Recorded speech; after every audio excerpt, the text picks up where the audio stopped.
আজ আমি সংঘমিত্রা আবারও হাজির একটা ট্রেন জার্নি নিয়ে। আজ আমি মধ্যপ্রদেশের কাটনি থেকে কলকাতার হাওড়া স্টেশনে যাব মুম্বাই মেলে। এই ট্রেনের সমস্ত ডিটেলস আর ট্রেনে আমি কেমন কাটালাম সবটাই তোমাদের সাথে শেয়ার করব। তার আগে বান্ধবগড়ে অপূর্ব সুন্দর দুটো নাইট কাটিয়েছি অলিভ রিসর্টে, তাকে ফেয়ারওয়েল তো জানাতেই হবে।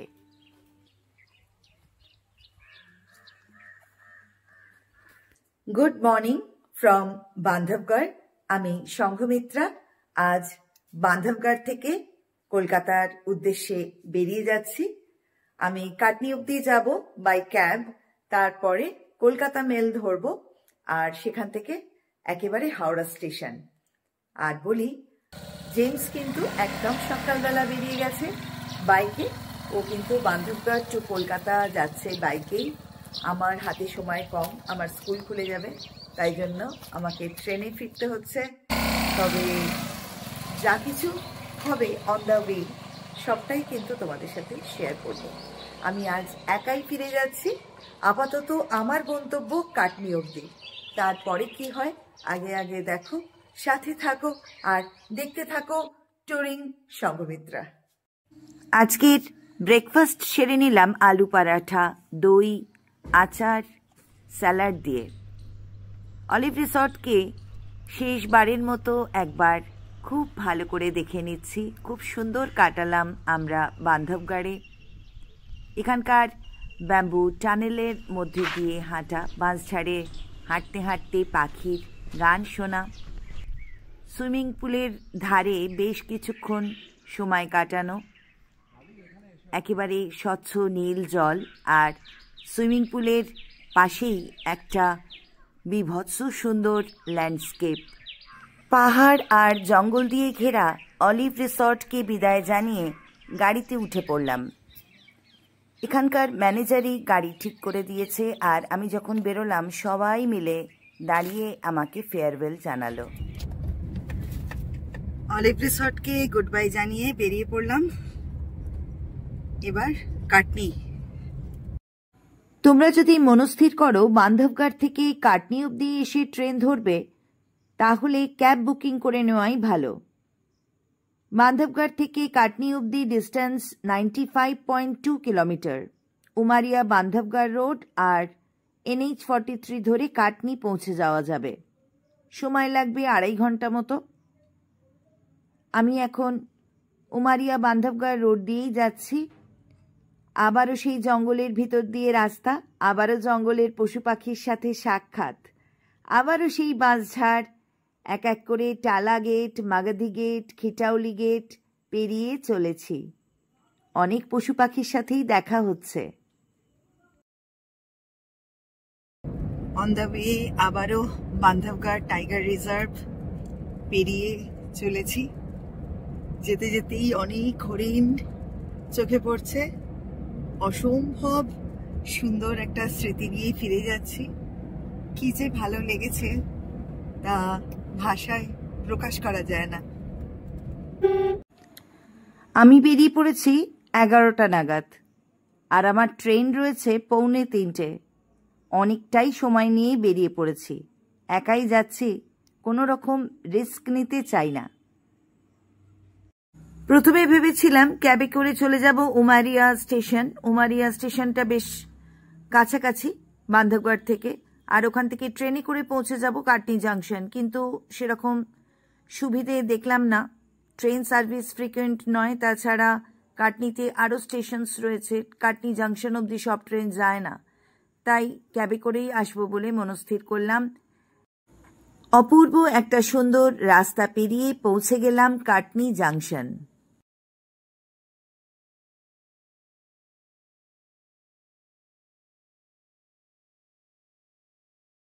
কাটনি স্টেশনে এসে গিয়েছি। খুব পরিষ্কার পরিচ্ছন্ন স্টেশনটা, বেশ সুন্দর। অনেকটা আগে এসে গিয়েছি, তো ওয়েট করতে হবে। চলো ওয়েটিং রুমে গিয়ে ওয়েট করি। টিকিট অনুযায়ী এসি ওয়েটিং রুমে ওয়েট করা যেতেই পারে, কিন্তু আমার মনে হলো লেডিস ওয়েটিং রুমে ওয়েট করাটাই বেটার হবে। আমি কাটনি জাংশনে চলে এসেছি। আমার train Kolkata mail 2:40-এ Katoni junction থেকে। ট্রেনটা একটু লেট আছে, তো ওই 3টের দিকে এসে পৌঁছানোর কথা। আমি আগেই আমার প্ল্যাটফর্মে চলে যাব, প্ল্যাটফর্ম নাম্বার 2-এ আসার কথা। দেখা যাক। আমি তো একটু আগেই স্টেশনে চলে আসাটা পছন্দ করি, তাই অনেকটা আগে চলে এসেছি। এনিওয়ে ওয়েটিং রুমে ওয়েট করছি। দেখো কেউই নেই ওয়েটিং রুমে, বেশ ক্লিন অ্যান্ড ক্লিয়ার। তো এখানেই ওয়েট করছি। আর 2 নম্বর প্ল্যাটফর্মে গাড়ি আসবে, এখনো প্রায় 2 ঘন্টা রয়েছে হাতে। ওয়েট করি, এসে যাবে, উঠে পড়ব। Katoni junction ladies waiting room, বেশ স্পেশিয়াস, লোকজন নেই তেমন, পরিষ্কার পরিচ্ছন্ন, খুব সুন্দর মেনটেনেন্স। এরকম একটা ওয়েটিং রুমে 2 ঘন্টা কাটিয়ে দেওয়াই যায়। আচ্ছা, কয়েকটা ইনফরমেশন তোমাদের দিয়ে দিই। সেটা হচ্ছে যে এই যে আমি যাচ্ছি কাটনি টু হাওড়া স্টেশন, আমার ভাড়া পড়ছে 1423, 1423 টাকা। আর এই ট্রেনটা খুব সম্ভব আসছে মুম্বাই থেকে। আমি কিন্তু মধ্যিখান থেকে উঠছি, কাটনি থেকে উঠছি। তো ট্রেনে কীরকম ফ্যাসিলিটিস সবটা কিন্তু তোমাদের সাথে শেয়ার করব, দেখাবো আমি ট্রেনে কিভাবে যাচ্ছি। তো দেখতে থাকো। বাই দ্য ওয়ে, আমার ট্রেন নাম্বার হচ্ছে 12322, কলকাতা মেল।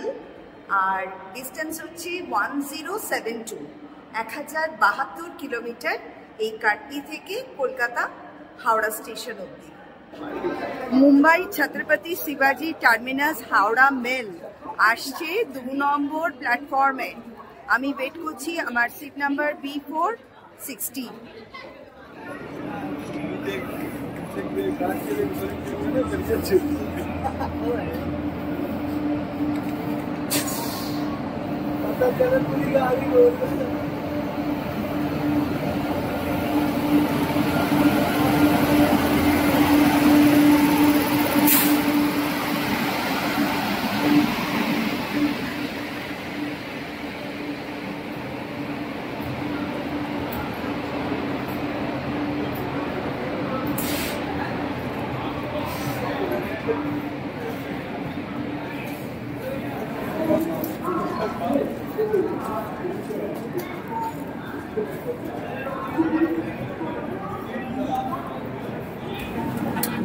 আমি মাঝপথ থেকেই উঠলাম বলা যেতে পারে, তাই দেখছি সকলে কিন্তু বেশ আরাম করে গুছিয়ে বসে শুয়ে রয়েছে।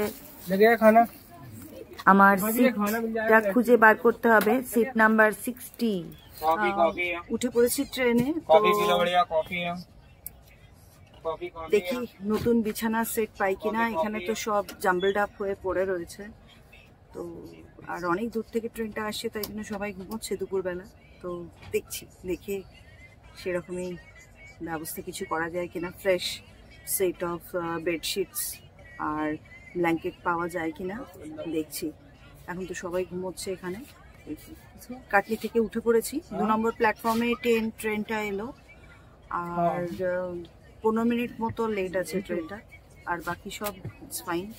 আমার সিটও ফাঁকা রয়েছে, তো শুয়ে পড়বো। সবাই শুয়ে রয়েছে, তো দেখা যাক কখন ছাড়ি এখান থেকে। এখানে 10 মিনিট মতো দাঁড়ানোর কথা আছে, দেখছি। অনেক কষ্ট করে অনেকবার বলে এই প্যাকেটটা পেলাম। ফ্রেশ বেডশিট অ্যাটলিস্ট তো লাগবে গায়ে দেবার জন্যে। ব্ল্যাঙ্কেটটা ইউজ করতে ইচ্ছা করে না। আর সবচেয়ে অসুবিধে হচ্ছে মিডল সিটটা একেবারে পাতাই রয়েছে, লোকে ঘুমোচ্ছে, তাই মাথা তুলে ঠিকমতো বসতেও পারছি না। এটাই একটা অসুবিধে অনেক দূর থেকে যখন ট্রেনটা আসছে। মিডওয়ে থেকে উঠলাম তো, তাই জন্য আমার বেড সেট ছিল না, একদম ইউজ করা জিনিসগুলো ছিল। আর কেউ আসেওনি কিছু নতুন বেড সেট দিতে। তো আমি গিয়ে বলাতে বেড সেট দিয়ে গেছে, তার মধ্যে আবার টাওয়েল নেই। তো দেখা যাক, আবারও বলেছি দিতে। তো প্রথমে দেখলাম এটা তো মুম্বাই মেল মনে হয়, তো সার্ভিস কিন্তু সেরকম পাচ্ছি না। জানলার বাইরে চোখ রাখতে কিন্তু অপূর্ব দৃশ্য, কিন্তু হলে কি হবে, জানলার কাঁচ এতটাই অপরিষ্কার, বাইরের দৃশ্য কিন্তু দেখে মন ভরছে না। একেবারে হেজি, কাঁচটা খুবই নোংরা।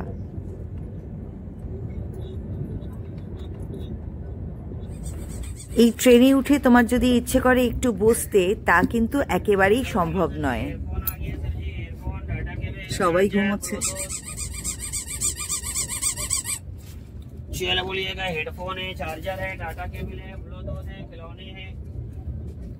সবাই ঘুমোচ্ছে, তো আমিও শুয়ে পড়লাম ট্রেনে উঠে।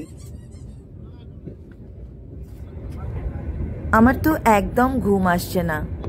পর্দা সরিয়ে বাইরে চোখ রাখতেই দেখি একটা অপূর্ব সুন্দর ল্যান্ডস্কেপ, একটা মাঠ, আর সেই মাঠে অনেক ছড়ানো ছেটানো গাছ, আর তার পিছনে একদম একটা ন্যাড়া পাহাড়ের রেঞ্জ। একা একা না ট্রেন জার্নি করতে একদম ভালো লাগে না, ভীষণ বোরিং। কিছু খেয়ে নেওয়া যাক। শুকনো খাবার প্যাকিং করে নিয়ে এসেছি, সেটাই এখন আপাতত খেয়ে নিই। তেমন বিশেষ কিছু নয়, ব্রেড বাটার জ্যাম সস রয়েছে আর একটা ডিমের অমলেট।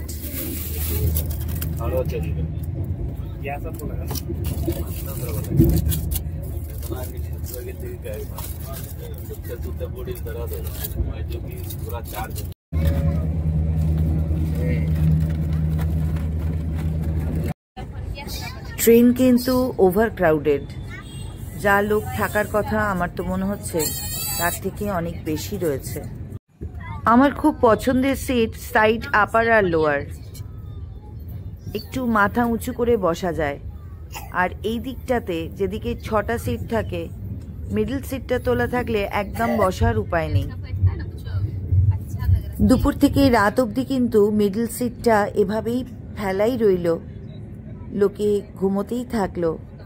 আর যারা নিচে সিট পেয়েছে তারা কিন্তু চাইলেও বসতে পারবে না, তাদেরও শুয়েই কাটাতে হবে সারা সন্ধে। যাই হোক, বাইরের দৃশ্য কিন্তু চমৎকার, প্রচুর পলাশ গাছ আর লালি লাল চারিদিক। তাও মনটা একটু খুশি হলো বাইরের দিকে তাকিয়ে।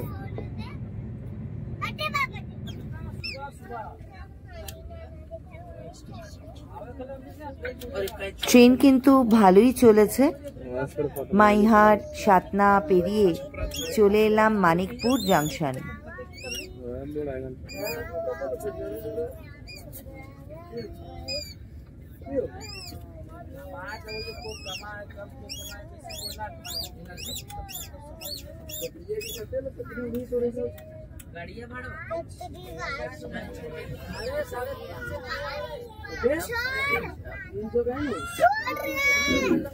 ট্রেনের ভেতরে কিন্তু প্রচুর খাবার দাবার অ্যাভেলেবল, সমোসা, চা, কফি, ঝালমুড়ি সবকিছুই অ্যাভেলেবল। বাবু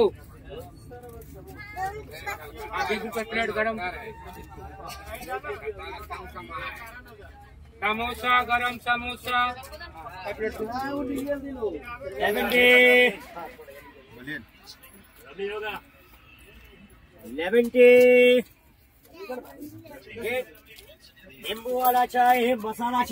কি করব, এত বোরিং জার্নি। দুটো সামোসা আর 1 কাপ চা কিনে নিয়ে সময় কাটাচ্ছি।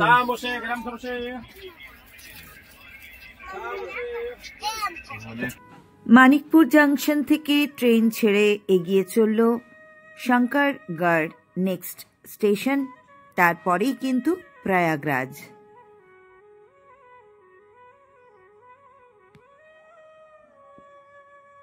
সন্ধে নামার আগে যতটা বাইরের দৃশ্য উপভোগ করা যায় বাইরেই তাকিয়ে রইলাম, কারণ ট্রেনের মধ্যে এত হই হট্টগোল হচ্ছে, সত্যি ভালো লাগছে না।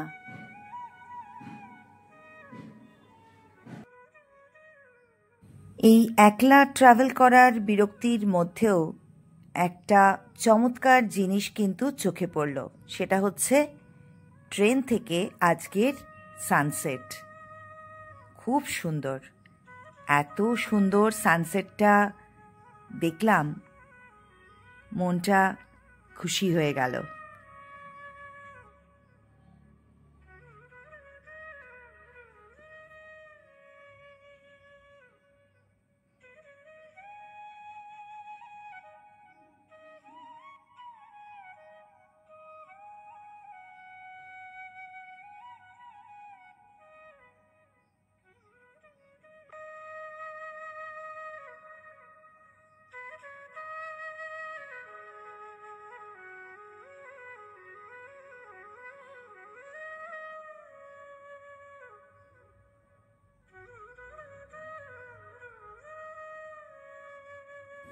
ট্রেনের ভেতরটা কিন্তু ওভারক্রাউডেড, এক একটা সিটে 2 থেকে 3 জন লোক রয়েছে।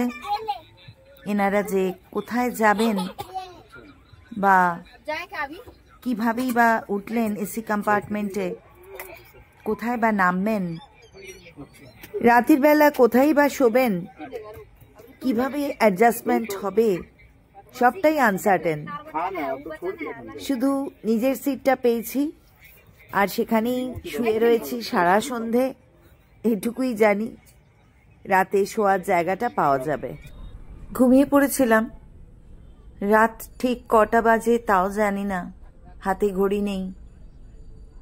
শুধু বাইরে দেখতে পেলাম একটা স্টেশন এসে দাঁড়ালো,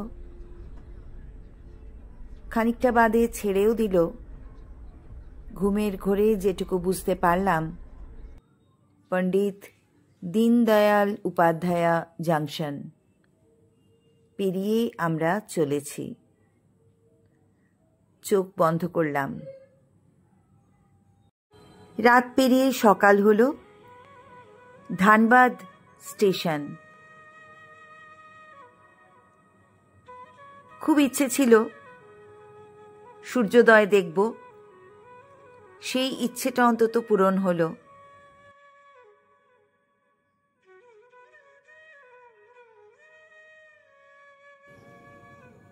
সানরাইজ হচ্ছে। Pradhan Khunta railway station, Dhanbad district, Jharkhand. কিন্তু এখানে আমাদের ট্রেন দাঁড়ালো না, পেরিয়ে যাচ্ছি। এর পরে আসবে বারাকার জাংশন, সেখানে আমাদের ট্রেন দাঁড়াবে। ছত্রপতি শিবাজি terminus to Howrah Mumbai mail. আমি যাচ্ছি কলকাতা, হাওড়া স্টেশন অবধি আমার ডেস্টিনেশন। আমি উঠেছিলাম কাটনি থেকে। তো জার্নিটা প্রথম দিকটায় কিন্তু ভীষণ ক্রাউডেড ছিল। তারপরে সকালবেলা যখন ঘুম ভাঙলো, প্রথমে হাজারিবাগে ঘুমটা ভেঙেছিল, তখনই দেখছি প্রচন্ড একটা রাশ, সবাই নেমে যাচ্ছে ট্রেন থেকে হুড়হুড় করে। তখনও খানিকটা ঘুম ছিল, ঘুমিয়ে পড়েছিলাম আবার। তারপরে যখন ঘুম ভাঙলো ধানবাদে, তখন দেখছি ট্রেন একেবারে ফাঁকা, সবাই নেমে গেছে ট্রেন থেকে। আর খুব সুন্দর, মানে ট্রেনের টাইমিংটা খুব ভালো আর কি, মানে একদম লেট নেই ট্রেনটায়, এটা একটা বড় অ্যাডভান্টেজ। অ্যাকচুয়ালি যখন টিকিটে দেখেছিলাম ট্রেনটার নাম দেখেছিলাম কলকাতা মেল, তারপরে অ্যানাউন্সমেন্ট যখন হলো তখন দেখছি বলছে শিবাজি টার্মিনাস হাওড়া কলকাতা মেল। তো এক্সাক্ট কি নাম সেটা আমি জানি না, তবে টিকিটে কিন্তু কলকাতা মেলই দেখেছি। আবার মুম্বাই মেল লেখা রয়েছে ট্রেনের গায়ে। ধানবাদ থেকে ট্রেন একেবারে ফাঁকা। ধানবাদ থেকে কলকাতা অবধি ট্রেনটা পুরো ফাঁকাই যাচ্ছে। আমার আশেপাশে তো কেউ নেই, নো ওয়ান।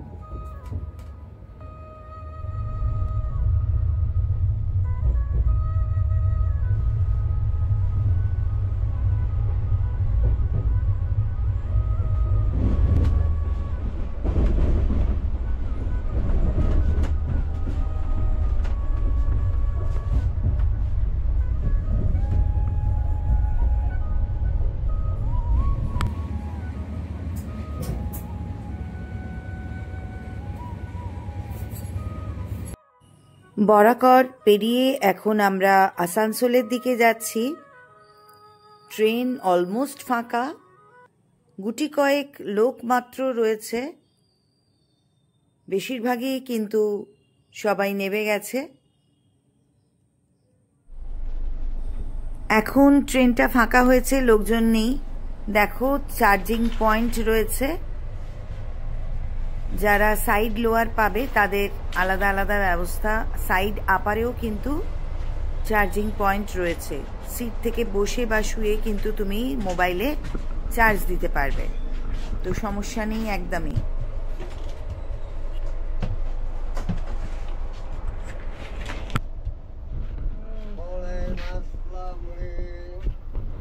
আর ট্রেন মোটামুটি টাইমেই যাচ্ছে, রাইট টাইমেই যাচ্ছে, ভালোই ছিল সবকিছু। বারবার করে ক্লিন করছে ট্রেনটা, এটাও খুব ভালো লাগছে। আর ধানবাদের পরে ট্রেন একদম ফাঁকা হয়ে গেল, ট্রেনে এখন আর কেউই নেই বলতে গেলে। আমার এই কূপটার মধ্যে আমি দেখছি যে কেউ নেই, সবাই নেমে গেছে। এনজয় করছি ট্রেন রাইডটা, এনজয় করছি। এখন কিন্তু আর কেউ কোথাও নেই, যেখানে খুশি বসো, যখন খুশি শুয়ে পড়ো, যা ইচ্ছে তুমি করতে পারো। আজকে একবারে ব্রাইট সানি মর্নিং।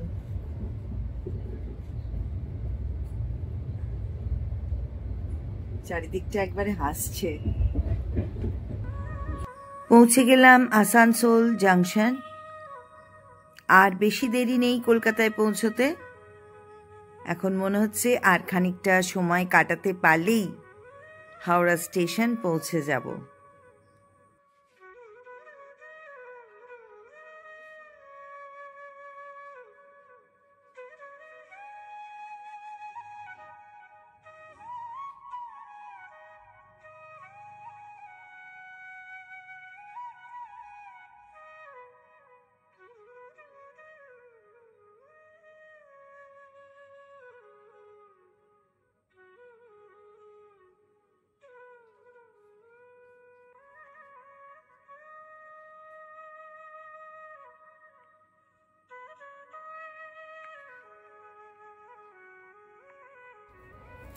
আসানসোল থেকে বেরিয়ে যাচ্ছি, ট্রেন কিন্তু রাইট টাইমেই রয়েছে।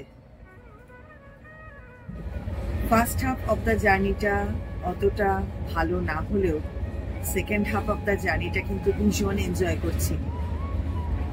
আর এসিটাও খুব ভালো, বেশ জোরালো এসি, ঠান্ডা খুব ভালোই হচ্ছে। এমনকি ঠান্ডা কমানোর জন্য রিকোয়েস্ট করতে হলো।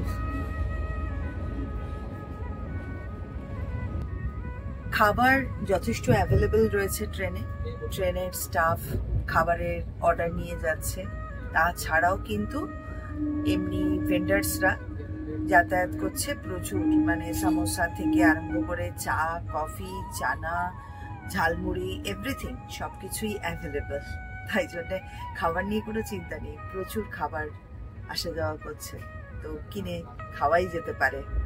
যদিও আমি খাবার নিয়ে এসেছিলাম, সেরকম কিছু কিনতে হয়নি, তবে যারা খেতে চায় বা কিনতে চায়, অনেকে পছন্দ করে ট্রেনের যেতে যেতে এই সমস্ত কিনে খেতে, তাদের জন্য অনেক কিছুই অ্যাভেলেবল রয়েছে।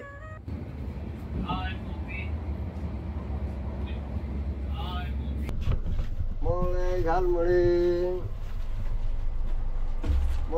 মশলা মুড়ি, जिगा भरे चप जिगा दूध चप जी चप नाश्ता है, ब्रेड ऑमलेट, ब्रेड कटलेट, नाश्ता है।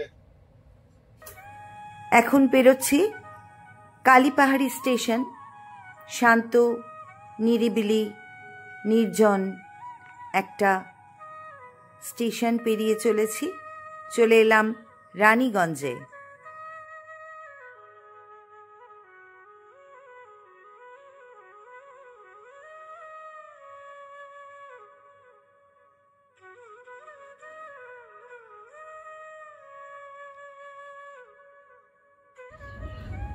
রানীগঞ্জ পেরোলাম, এরপরে রয়েছে দুর্গাপুর, পানাগড়, বর্ধমান, তারপরেই Howrah. Last part of the journey এত কমফোর্টেবল আর এত সুন্দর হচ্ছে। ফার্স্ট পার্টের যে ওই হট্টগোল আর চেঁচামেচি সেগুলো কিন্তু একদম পুষিয়ে গেল।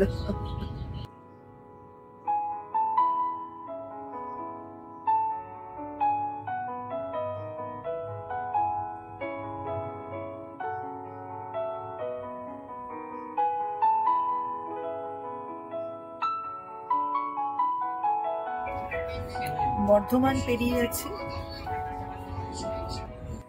আসানসোল, রানীগঞ্জ, দুর্গাপুর থেকে বেশ কিছু লোকজন ট্রেনে উঠল। ট্রেনটাও যেন একটু প্রাণ ফিরে পেল। লোকজন রয়েছে, তবে এনারা সবই প্রায় লোকাল লোকজন। বোঝাই যাচ্ছে এনারা ডেলি প্যাসেঞ্জার, রোজই প্রায় যাতায়াত করেন এই পথে। চলে এসেছি Balarambati railway station, Howrah Bardhaman chord লাইনের একটা গুরুত্বপূর্ণ রেলওয়ে স্টেশন। হাওড়া স্টেশন থেকে এই স্টেশন 31 কিলোমিটার দূরে। তাহলে বুঝতেই পারছো একদম কলকাতার দোরগোড়ায় চলে এসেছি। ঢুকে পড়লাম অতি পরিচিত আমাদের হাওড়া স্টেশনে।